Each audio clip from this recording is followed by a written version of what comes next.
I remember reading it in a book called, oh, that's another thing. Oh, Feel the Fear and Do It Anyway or something. And I was annoyed with that title. I don't know why. And, I've had titles annoy me too. So I know I actually even told one of the authors of a book, I'm not going to say the title now because it'll identify it, but I didn't like the title. And later, I guess people said that and she had changed it. But anyway, go ahead. Oops. Yeah, I wonder if she'll change this. It's a very old book. I first read the idea of reincarnation and the fact that you may choose where you come into in life, your parents or whatever that might be. And I was so angry. And I was like, oh, children choose to come into poverty, do they? Children choose to come into abusive situations, and animals who are a big cause of mine. And so I was so upset by that I literally shut the book and I didn't look at it for a long time. And it was only much later on, in this second time of really being in a bad place, when I was late 30s. And that was when I was introduced to reconnective healing. And it was only then that it all came, again, everything came into my life of things that were spiritual, things that were talking about reincarnation, things that were talking about healing. And suddenly my whole life, my whole year cleared so that I could do all of these things. Seminars, your seminar, Hay House weekends. That's where I first saw you talk in Denver. And I didn't work at all as an actor for an entire year, not one single job in my late 30s. And at the time it was frustrating. And now I'm so glad, because I wouldn't have done this life that I'm doing now. I wouldn't have known things that I know now. I wouldn't have done this spiritual journey, and I would have been on a completely, not a wrong path, but a completely different path. So yeah, I don't know what your original question was, Eric, because there's not one. I had original comments to make along the way with yours too, but they've sort of come and gone. I know that my father had a few bypass surgeries over like a 40-year period or so, and he ended up being given the wrong medication at a point. So he was on dialysis, which was why I was saying, why can't I remember that word? But it was like, it was like 8 hours, 3 days a week, or 6 hours. It was a big chunk of time, and you're right, it's a big drain. So thank goodness that you avoided that successfully. I have been told, and I don't know what I'm asking yet, that you have a paranormal experience to share. Well, actually, interestingly, I have what could be very many, because I've had that for a lot of my life. But what's interesting is in where I am now, and the journey that I've been on now, is that I feel like I can't tell you or even guess what something is, but I can give facts and say I have no particular explanation for things that have happened. I know in starting doing reconnective healing, oh my gosh, Eric, that first kind of year that I came home from the seminar, where, by the way, I don't know if you remember this, I couldn't feel a thing in the seminar. I was like, oh, sure, I'm clearly the only one that cannot do this, because Eric says everyone can. He's lying, because I couldn't feel a thing in my hands. I couldn't feel frequencies. And I did say to a friend there, I said, I can't. She said, why don't you ask Eric? And I was like, no, I'm not speaking to anyone. I'm not doing anything. And suddenly on the last day, we were sitting and you were on the stage and you were talking. And I remember feeling this, like, it was like a mist in my head. And the room sort of went fuzzy. And you stopped speaking and you went, can I ask, does anyone not feel the frequencies? And I expected several people to, and I wasn't going to say anything. And something literally pulled my hand into the air. And I was like, no. And you went, come on up. Mother of God. So I went up on stage and you talked to me and you were doing your hand things around my hand, and I still didn't feel anything. And I'm really glad that I didn't, because if I'd have felt something because you were doing it, I would have assumed that's because you were doing it. So I lied to you and I went, oh, I feel it now, thank you. And I went off because I was sure that I couldn't.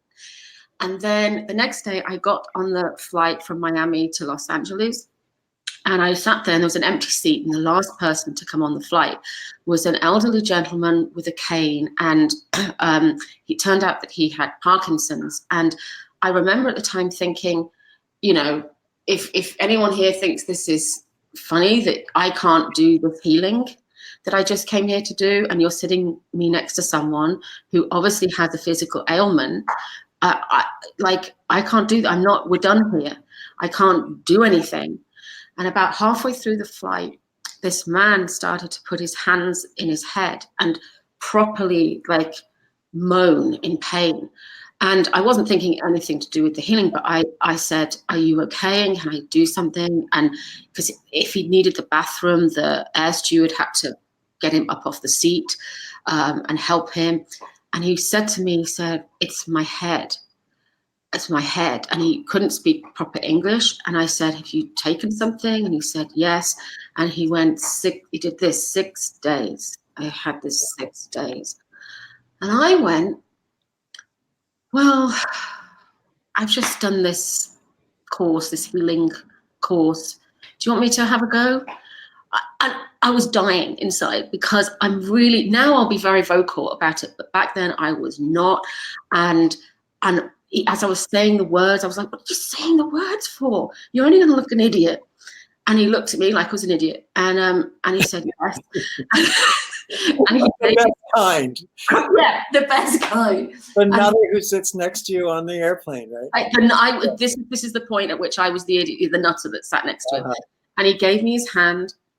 And I just like worked around his hand maybe for 4 minutes because I felt so stupid. And he said, I don't feel anything. And I was thinking, yeah. And I stopped. And then about 20 minutes later, I thought I'd better check in with him. And I said, are you okay? And how are you feeling? And he went, it has gone. And I literally turned to the window and I was like, ugh. And then I turned back to him as if I was all three, and I went, lovely, lovely. And then he managed to get up for the bathroom on the flight without using his cane and without the air steward helping him. Now, I have no more to that story because I didn't keep in touch with him. And I went off the flight and I thought, well, that's a coincidence. And that's what I thought. And then the next day, I'll cry probably when I say this, but the next day, a friend of mine called me and said that her friend's husband was in hospital. He was on his last days. And I will say that he passed away 3 weeks after we met, because that's not where I'm going with this particular story. But he had cancer all over, and he was expected to last 2 or 3 days, not leave the hospital. And they asked me if I would come in. And I said yes. And I drove to Santa Monica Hospital the next day. And I was crying because I was like, I must never do this again. This is someone's life. This is his family. They're all there going, the healer's coming. And I'm like, I'm not a healer. I have no idea what I'm doing. I don't think I can do it anyway. And I get to the hospital and the brother was like, do him a good one, won't you? And I honestly, Eric, I just wanted to like be swallowed whole because I felt so bad being there. And the family left the room. And just before I started, suddenly my hands just came to life, like electricity in them. And I started on him. He fell asleep. Now I know, having done so many sessions, that it's not sleep. And about 5-6 minutes in, he remained with his eyes closed the whole time, but he took this super, like, insane intake of breath. Like I was wondering, should I be pressing the panic button? And he spent the next 20 minutes moving like I've never seen anyone move. There was a point where his whole body, like his back, whole back and his legs almost came up to meet each other. And there was, the only thing I will say is there was something about the reconnective healing that made me trust that whatever was happening was okay. And I remember you saying the worst that can happen is nothing. And for some reason I stayed in it, and I trusted that everything that I was seeing visually was okay. He made noises that I've never heard come out of a human being before. Or after, yeah. And about 20 minutes later, I stopped and I touched him on the shoulder, and it took him a while to come out. And he hadn't really believed in anything like this before, so I'd been told. And he looked at me after a while and he said, I don't know what happened there. He said, I spoke to a lot of people, and he couldn't remember a lot. He asked at one point if I was walking on the ceiling. And I said, no. And then at the end of that, he got out of bed. He hadn't walked for days. He got out of bed. He walked me to the elevator. He left the hospital the next day. And I saw him twice after that. And each experience got more incredible than the last.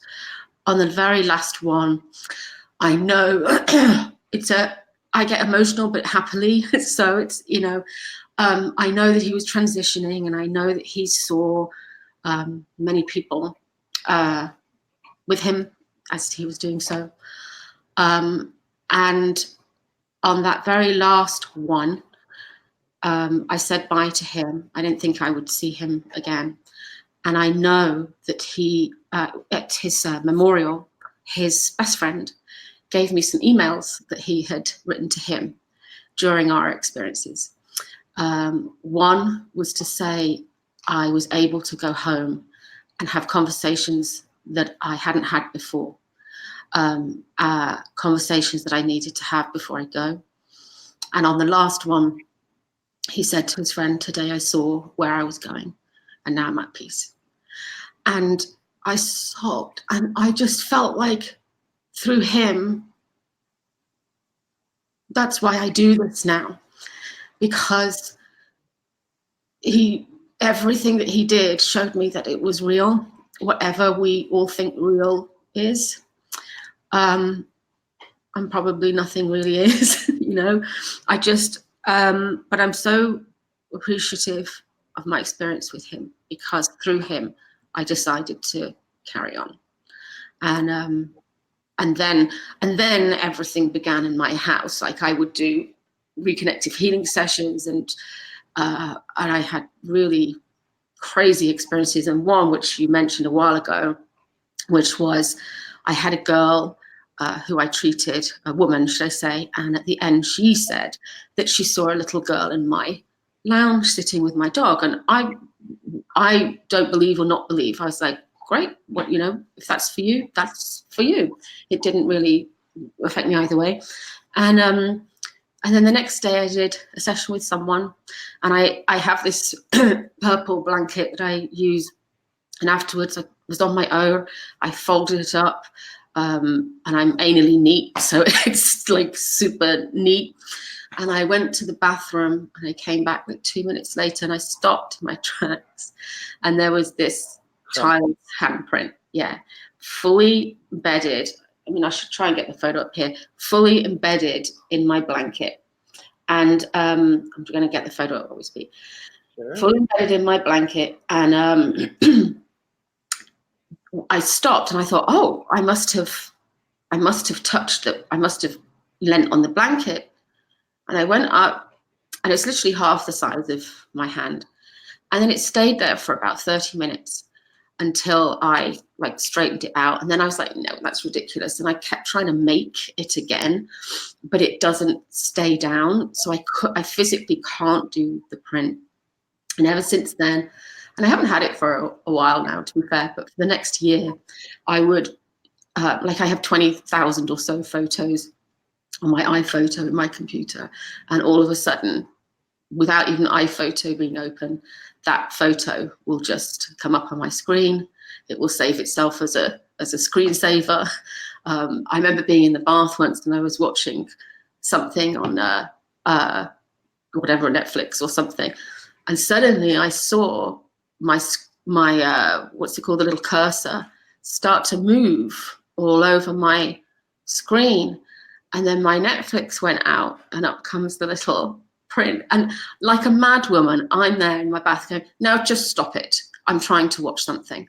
And so I kind of got to that point with it in my hands. Well, when I send you that picture of the dog we talked about earlier, yes, send yeah. me that hat. I will tell you that we definitely go through these exercises in sometimes allowing and wanting to prove it through an honest attempt to show it up as not being real.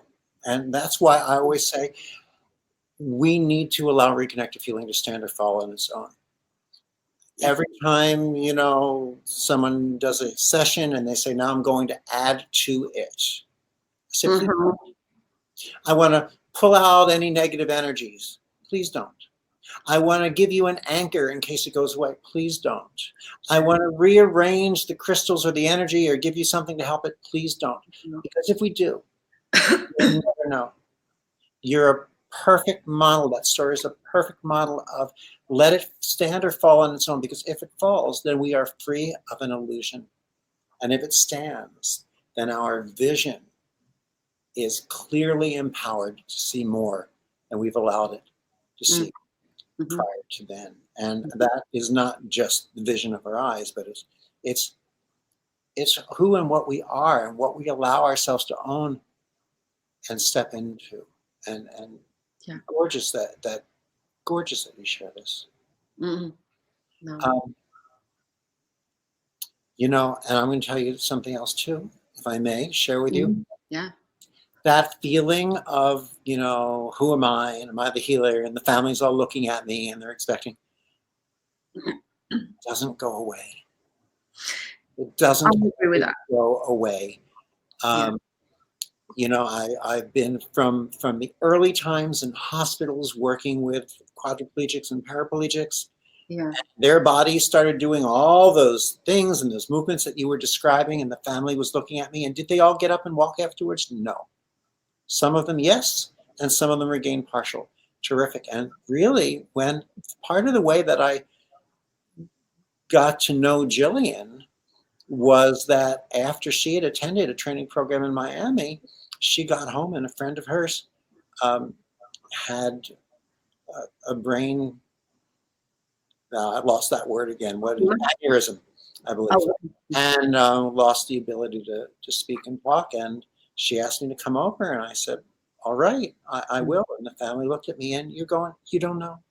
You don't know. And what we have to do is come to terms with knowing that it's all right, and sometimes sharing with them, saying, I can't make any promises or guarantees. I can tell you the one thing I promise you is they won't get worse from this. And then anything else may or may not happen. Yeah. But I love the way when the guy on the plane looked at you and you're going, oh my God, and you look back and you nodded at him knowingly, right? I used to call that the smile and nod method, SNL, which means when you don't know, smile and nod knowingly and reassuringly. It helps them feel a lot better. And later on, you can run and go, oh my God, how do I find this? Yeah, yeah.